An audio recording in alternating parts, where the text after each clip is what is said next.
Assalamualaikum warahmatullahi wabarakatuh. Baiklah, sebelumnya perkenalkan nama saya Novia Asti Rahayu, NPM 20 170 12 0004. Saya berasal dari Universitas Baitur Rahmah, Prodi Kesehatan Masyarakat.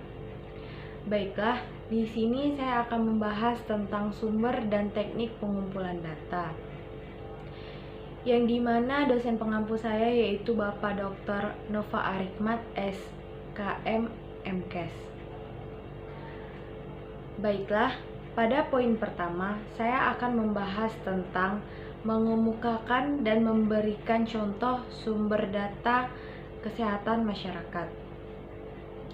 Kesehatan Indonesia disusun berdasarkan data rutin maupun data survei dari unit teknis di lingkungan Kementerian Kesehatan serta institusi lain terkait seperti Badan Pusat Statistik (BPS), Badan Penyelenggaraan Jaminan Sosial atau BPJS, Kementerian Dalam Negeri, dan Badan Kependudukan dan Keluarga Berencana Nasional atau BKKBN.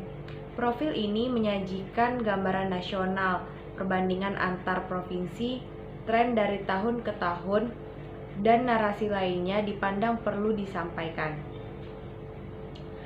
Contoh sumber data kesehatan yang pertama ada data primer.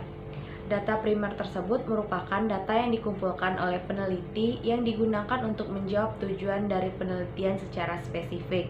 Adapun hal-hal yang terdapat di dalam data primer, yang pertama ada sensus, yang kedua survei, dan yang ketiga eksperimen.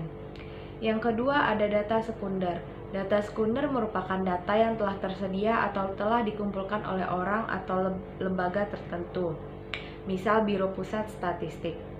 Ada hal-hal yang terdapat dalam data sekunder, yang pertama pencatatan vital, catatan kasus, catatan penyakit, dan laporan dan publikasi. Baiklah, pada poin kedua, saya akan membahas tentang mengemukakan, menjelaskan, dan memberikan contoh teknik atau metode pengumpulan data kesehatan masyarakat. Teknik pengumpulan data adalah cara yang digunakan untuk mengumpulkan informasi atau fakta yang ada di lapangan. Pengumpulan data tersebut dilakukan untuk memperoleh informasi yang dibutuhkan dalam rangka mencapai tujuan penelitian. Sebelum melakukan penelitian, seorang peneliti biasanya telah memiliki dugaan berdasarkan teori yang ia gunakan. Dugaan tersebut disebut dengan hipotesis. Proses pengumpulan data ditentukan oleh variabel yang ada dalam hipotesis tersebut.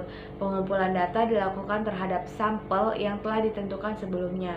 Data adalah sesuatu yang belum memiliki arti bagi penerimanya dan masih membutuhkan adanya suatu pengelolaan. Ini saya akan menjelaskan contoh teknik pengumpulan data. Ada 3 contoh. Yang pertama yaitu rekam hasil wawancara. Biasanya peneliti akan menggunakan bantuan alat perekam ketika mereka melakukan wawancara. Contoh yang kedua, lembaran hasil angket. Setelah angket disebarkan, maka akan didapatkan data yang berupa tanggapan responden yang sudah dituliskan dalam angket tersebut. Dan contoh yang ketiga yaitu hasil catatan lapangan. Selama proses penelitian, biasanya seorang peneliti akan memiliki catatan tersendiri. Catatan ini berisi informasi apa yang ia dapatkan selama proses observasi, wawancara, penyebaran angket, dan studi pustaka. Baiklah, mungkin itu saja penyampaian materi dari saya. Apabila ada kesalahan, saya mohon maaf. Saya tutup. Wabillahi taufiq wal hidayah. Wassalamualaikum warahmatullahi wabarakatuh.